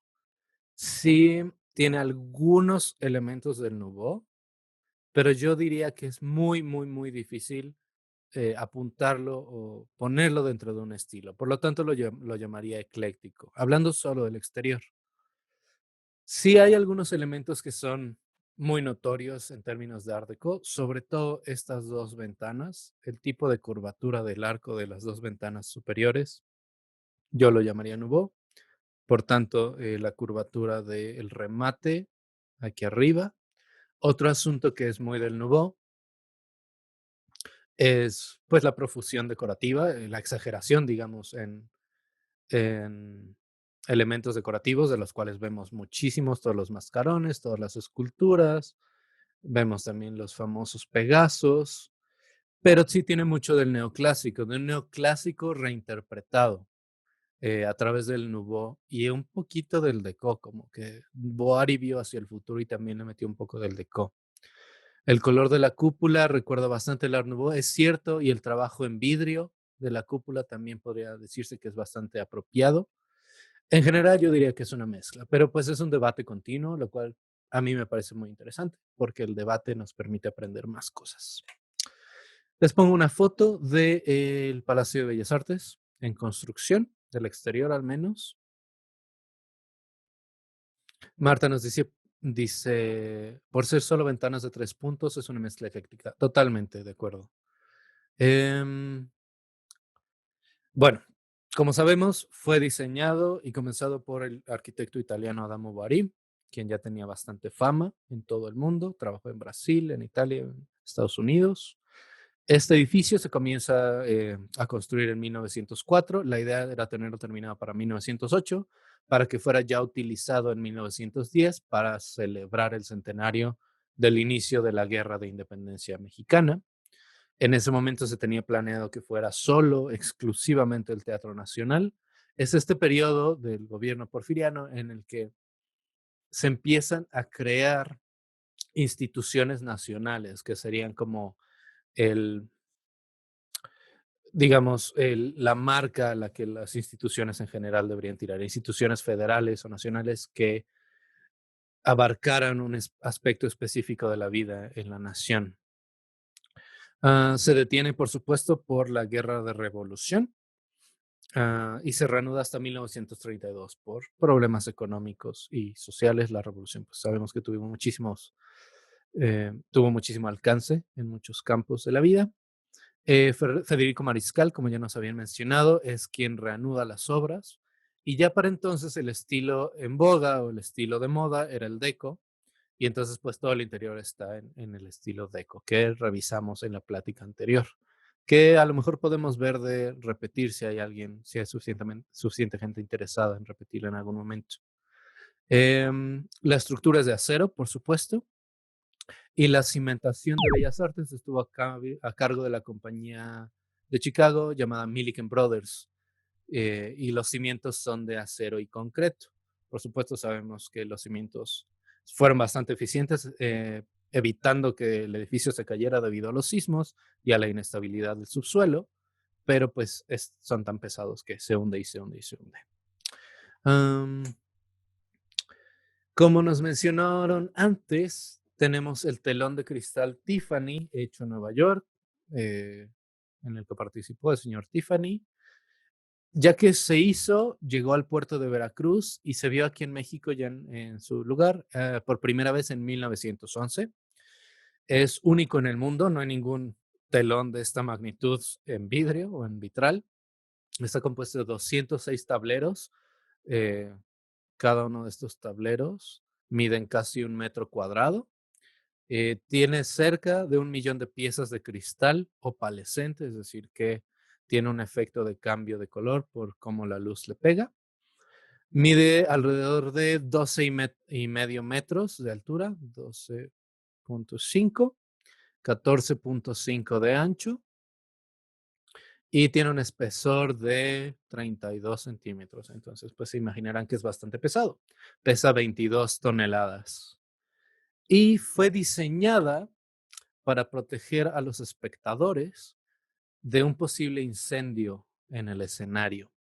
Que pues bueno, es una innovación bastante interesante. ¿Cuánto pesa? 22 toneladas, Diana. Representa los dos grandes volcanes o los volcanes más icónicos en la mente del mexicano, de la Ciudad de México al menos, el Popocatépetl y el Iztaccíhuatl, y está influenciado por la obra del doctor Atl, este maravilloso artista mexicano que era vulcanólogo además, bueno, entre muchas otras cosas, y que hacía un paisaje maravilloso de volcanes, que a mí me encantaría abarcarlo, quizá un día de estos sí hagamos una plática del doctor Atl, que además es un personaje, bueno, muy importante para la historia del arte moderno mexicano. Muy rebelde el señor, también un poco antisemita, pero bueno. Y algunos de los detalles que yo sí consideraría básicamente 100% nuevo. Vemos la utilización de elementos vegetales, animales, es decir, flora y fauna.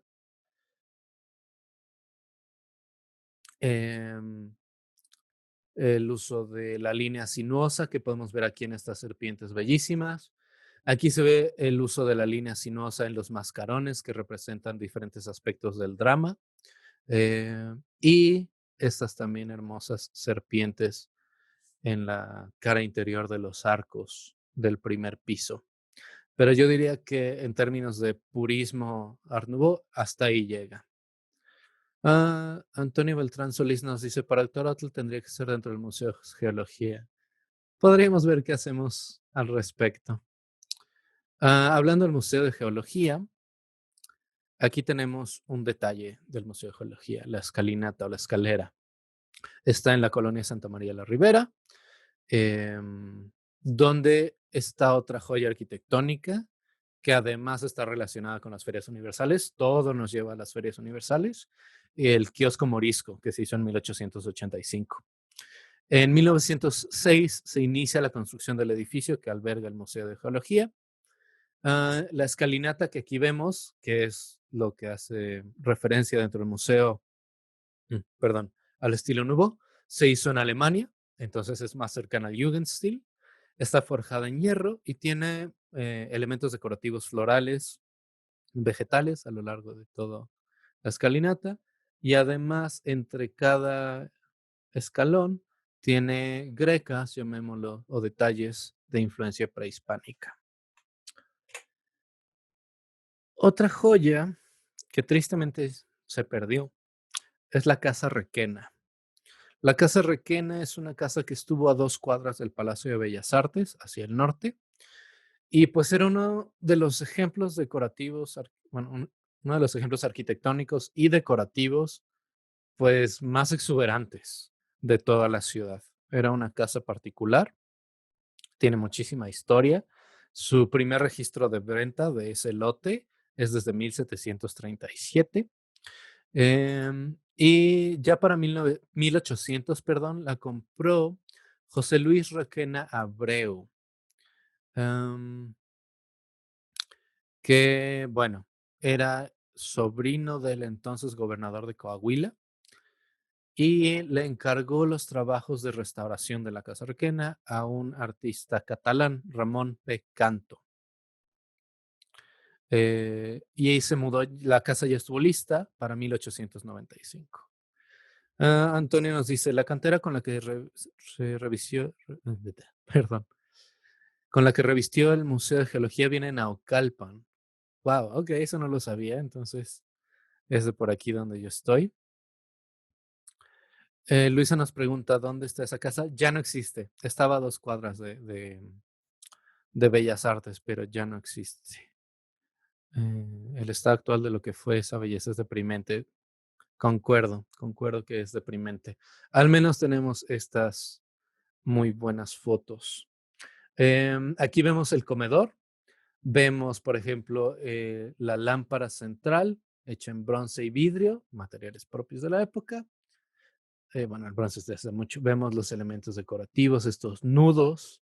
En relieve vemos el arco al fondo, probablemente de caoba, al más puro estilo Nouveau, Muja y Gaudí y Guimard, perdón, les hubiera encantado, también a Gaudí.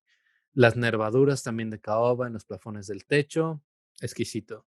Del lado derecho vemos nuevamente, bueno, es otra vista del comedor. el mueble principal con la enredadera de caoba aquí.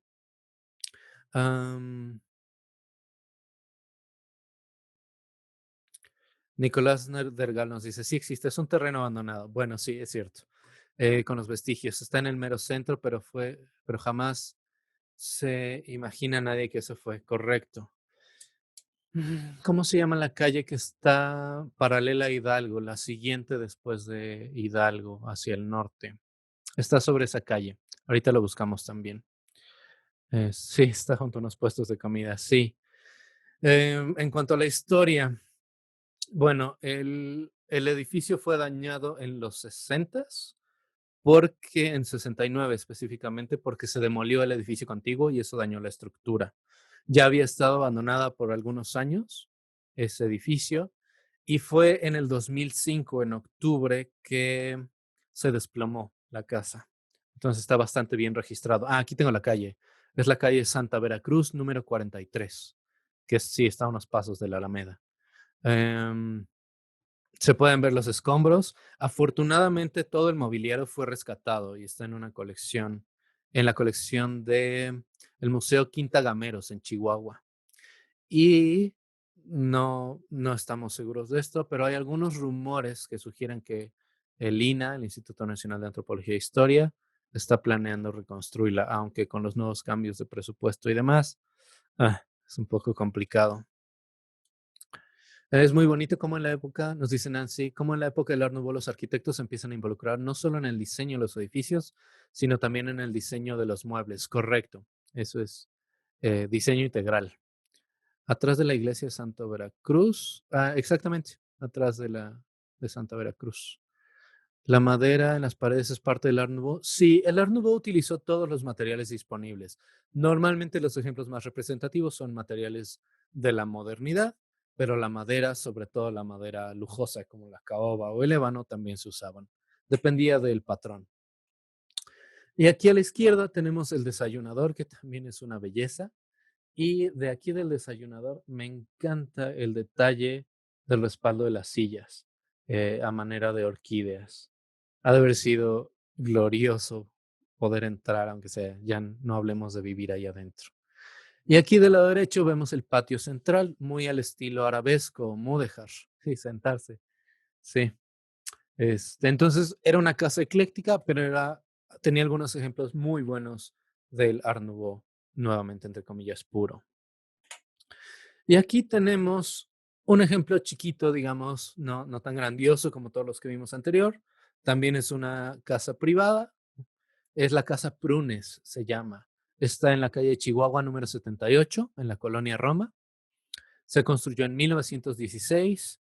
Fueron originalmente apartamentos. Luego recibió daños. Fue una vecindad.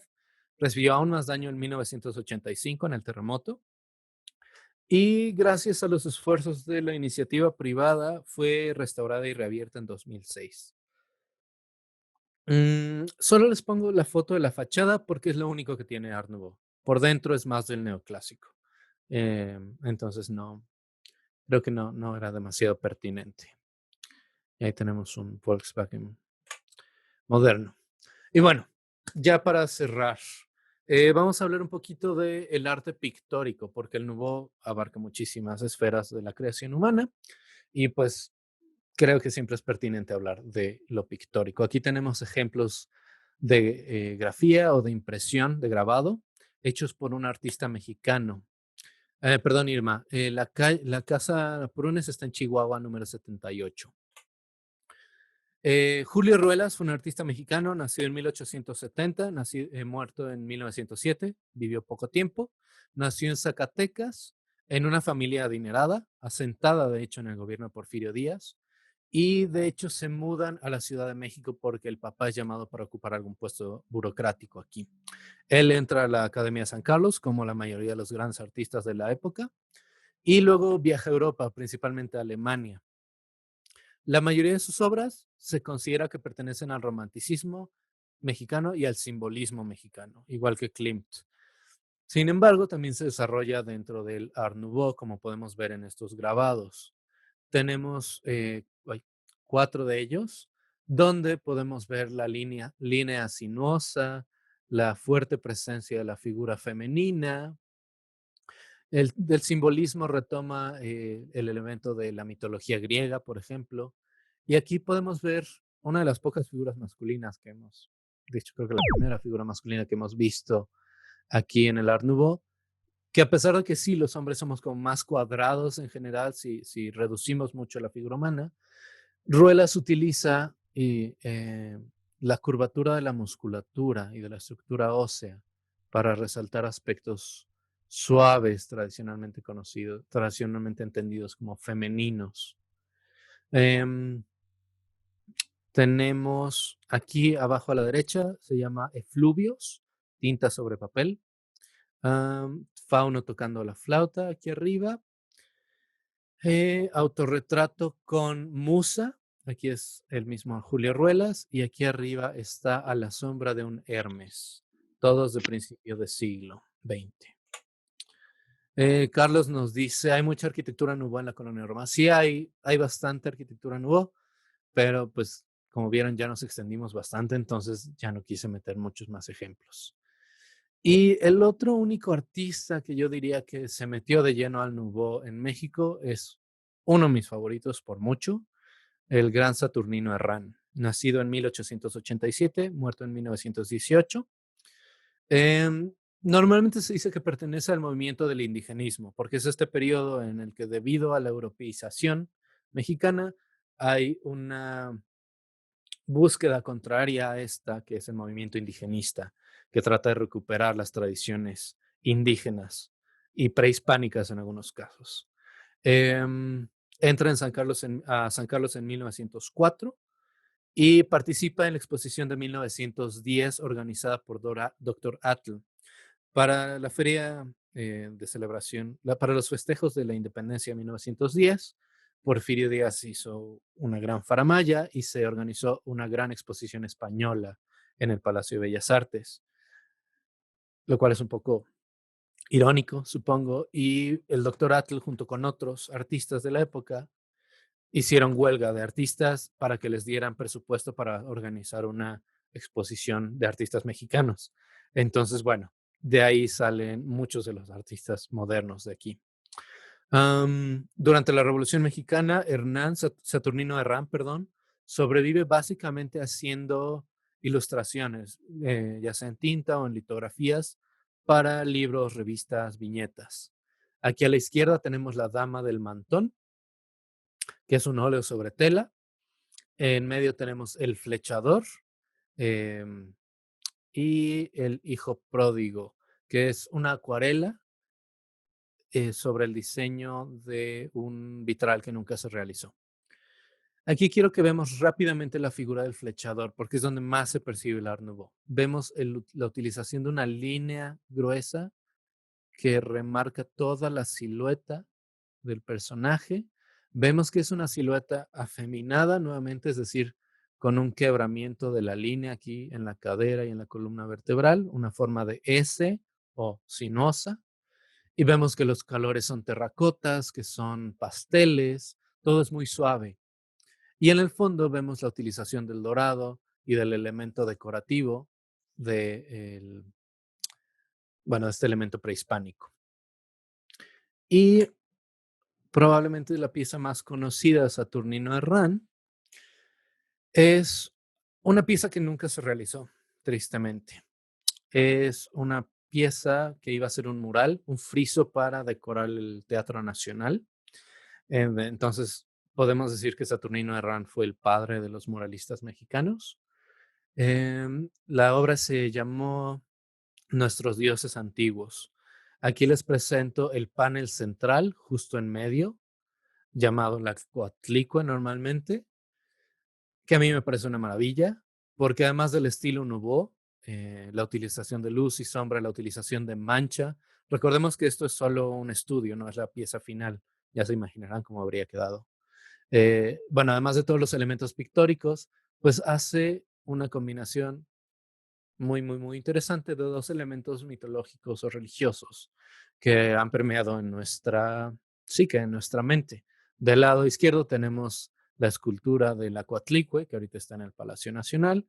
Y si prestamos atención a la pieza central, vemos la figura de Jesucristo en su cruz. Aquí se ve su cabeza, la corona de espinas, su cara está cubierta por su cabello, pero intuimos por el color de su piel y el tipo de cabello que tiene que probablemente sería un Jesucristo indígena. Vemos el halo, vemos los estigmas de las manos y los pies. Y bueno, esta imagen a la derecha de Cristo en la cruz por Sebastián López de Arteaga, solo se las pongo como referencia. Y aquí les muestro los otros dos paneles de nuestros dioses antiguos. Del lado izquierdo tenemos, bueno, arriba, pero lo que hubiera sido el lado izquierdo para el panel, tenemos una congregación de probablemente mexicas que traen bienes y adoración a la figura central que sería la Coatlicue con Jesucristo. Y abajo, lo que estaría al lado derecho, vemos pues la influencia española rindiéndole homenaje a Jesucristo. Incluso vemos aquí una virgen. Entonces, pues ese sincretismo, la mezcla de ideologías que pues nos dieron origen y que siguen siendo bastante importantes para todos nosotros hoy en día. Y bueno, ¿alguien conoce esto? Es poco probable, yo no la conocía, no está aquí en México, la pongo solo como dato de trivia. Es una plaza, bueno, es un edificio que antes se llamaba la Erzherzog Karl Platz, ahora se llama la México Platz. Es una plaza, digamos, que está en Berlín, hoy en día es una estación de trenes y es Art Nouveau. Es una de dos México Platz, la otra está en Austria, pero no es Art Nouveau, así que por eso no la puse. Pero bueno, pues vemos toda la línea del Art Nouveau. Solo me pareció un detalle curioso por ahí. Y bueno, por mi parte creo que eso es todo. Ahorita va a regresar Andrés para platicarnos un poco sobre los proyectos que estamos haciendo. Andrés, tienes la palabra. Muchas gracias, Emiliano. Gracias. ¿Qué les pareció? Muy interesante, ¿no? La verdad es que muy, muy interesante todo lo que nos platica Emiliano. La verdad es que toda la investigación que hacemos, que en este caso hizo Emiliano, que han hecho mis compañeros, en México a Pie somos un equipo de 8 guías, tratamos de hacerlo lo más a conciencia que podamos, para que realmente podamos transmitir el conocimiento de manera profesional, con fuentes y con muchos ejemplos para poder entender. En este caso, nos fuimos toda una historia del Art Nouveau para llegar a lo que tenemos en México. Eso es lo que nos gusta hacer. Como les platicaba yo al principio, este proyecto de pláticas a distancia, que lo tenemos cada sábado, es nuestra semana 14. Ya hemos pasado por muchos temas. ¿Por qué se los ponemos? Bueno, tenemos aquí, por ejemplo, iconografía religiosa, hemos visto la introducción, María, Jesús, franciscanos, dominicos, vamos a agustinos en un par de semanas. Hemos pasado por prehispánico, hemos visto geografía náhuatl en la Ciudad de México, hemos visto arqueología perdida en el centro de México, más allá de Templo Mayor, más allá de Teotihuacán, más allá de Tlatelolco. ¿Qué es lo que podemos encontrar? Hemos visto leyendas, hemos visto muchas cosas. Lo pongo para que por favor en redes sociales, por correo, por WhatsApp, nos pidan qué pláticas les gustaría que repitiera semana. Podemos pensar que cada miércoles o cada jueves podamos hacer este tipo de pláticas recuperando lo que ya hemos hecho. ¿Por qué? Bueno, ¿por qué no cambiamos el sábado? Porque al lado derecho de su pantalla ustedes verán que este sábado que entra, este sábado pasado mañana, tenemos el tema de las mujeres de la independencia, muy ad hoc con lo que tenemos para este fin de semana, celebrando la independencia. Veremos a 3 muy importantes en la independencia de México. Iremos a revisar, a conocer arquitectura novohispana, que son 300 años de mucho, de mucho que aún en día podemos ver, siglo XVI, XVII, XVIII. Para fin de mes entramos a un tema súper interesante con las celebraciones de Día de Muertos. Huaquechula es un pequeño poblado en el estado de Puebla que celebran el Día de Muertos con altares monumentales. La verdad es que es muy interesante conocer tradiciones en un poblado que no tiene más allá de 4,000 personas y que podamos conocerlo a través de pues, la tecnología que tenemos ahorita. Eso es lo que tenemos ahorita planeado para nuestro proyecto de pláticas a distancia. ¿Qué es lo otro importante?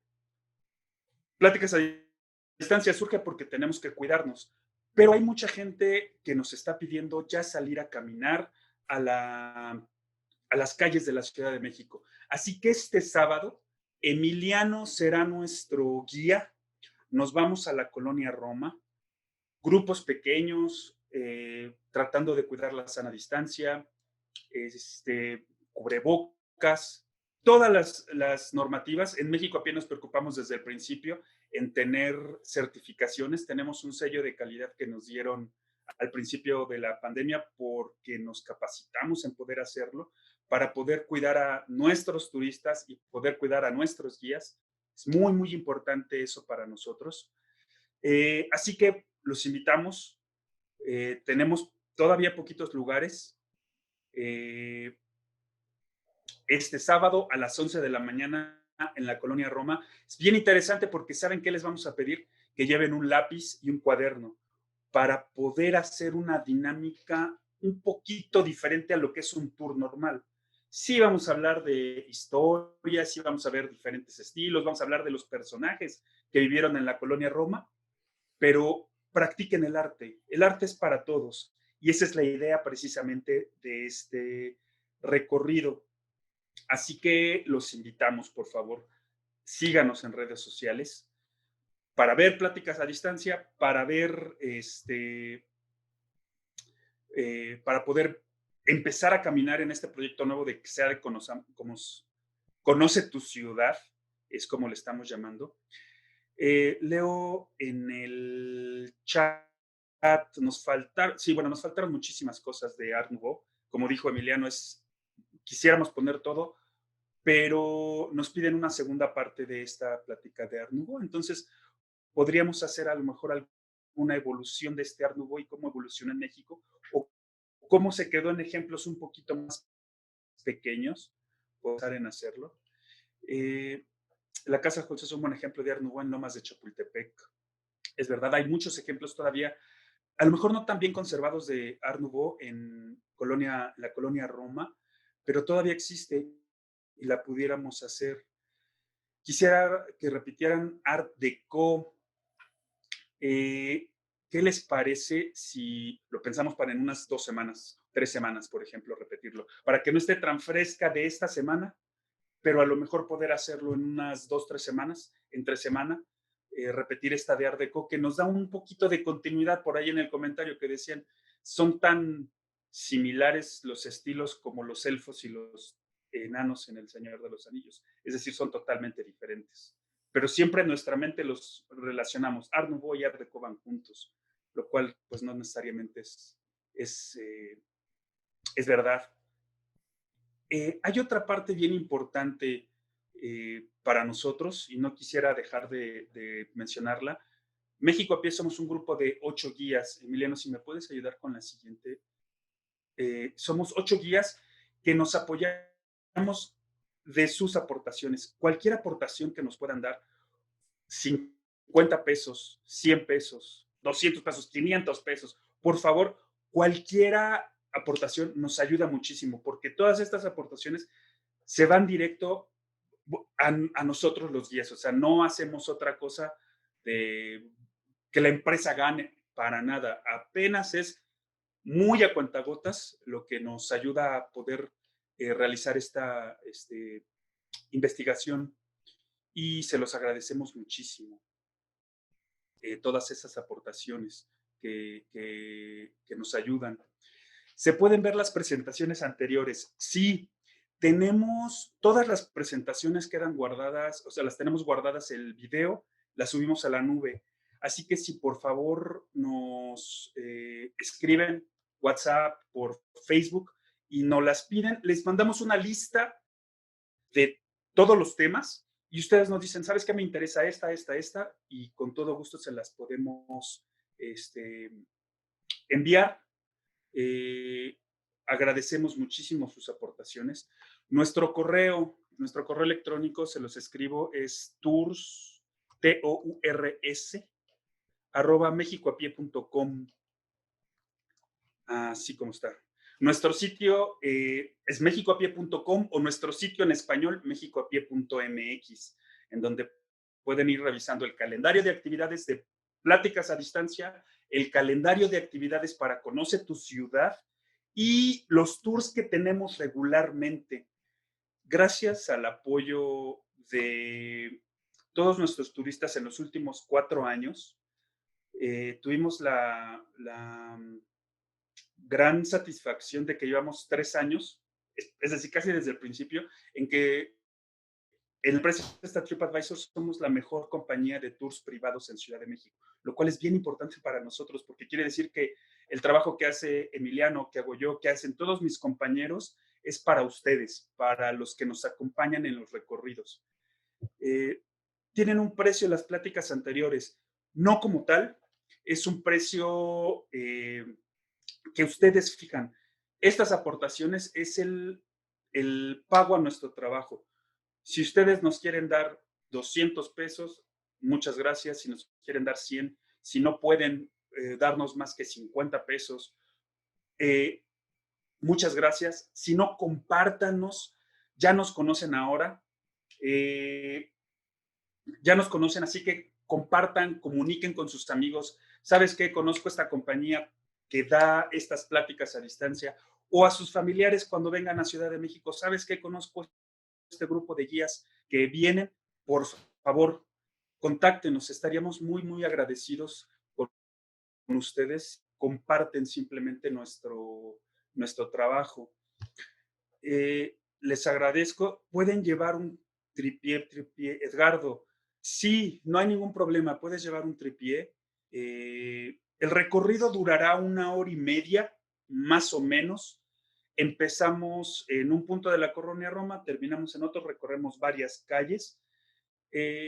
Único requisito, lleven un lápiz y una libreta, porque ahora, bueno, nosotros normalmente se los podríamos brindar, pero ahora con esto del COVID es mejor que cada quien lleve sus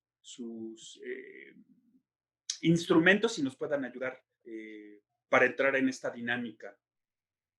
De verdad les agradecemos mucho en esta nuestra primera plática entre semana a todos los que se conectaron.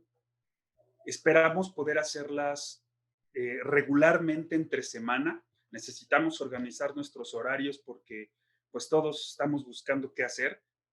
Si no pueden acompañarnos todos los sábados 5 de la tarde, todos los sábados a las 5 de la tarde, tenemos pláticas a distancia, tenemos ya un calendario cubierto prácticamente para septiembre y octubre, pero vamos a buscar hacerlo para entre semana con diferentes temas.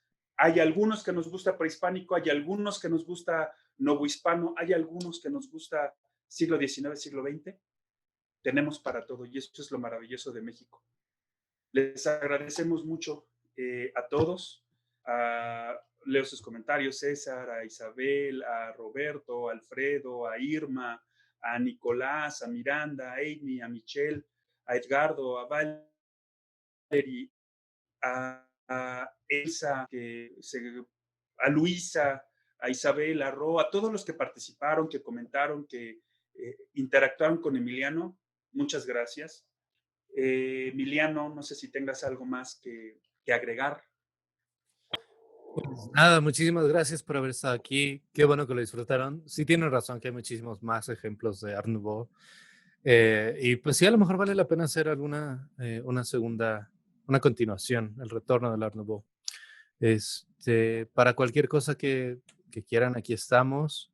El recorrido del sábado va a estar bastante interesante porque vamos a revisar pues nuestro arte, el arte que ha existido en México, específicamente en la colonia Roma, y al final vamos a tratar de usar esa sensibilización que espero logremos para hacer una pieza de arte nosotros mismos, como un ejercicio de interacción que puede estar padre. Síganos en las redes sociales, déjenos sus comentarios, ya saben, y pues nada, de nuevo, muchísimas gracias. Muchas gracias a todos. Esperamos que lo hayan disfrutado y nos vemos el sábado, 5 de la tarde, o el sábado a las 11 de la mañana, Colonia Roma. Ese recorrido tiene un costo de 150 pesos, un costo de recuperación de 150 pesos. Contáctenos, WhatsApp, Facebook, correo, sitio web, señales de humo, todo. Les agradecemos mucho. Gracias a todos. Buenas noches. Nos vemos.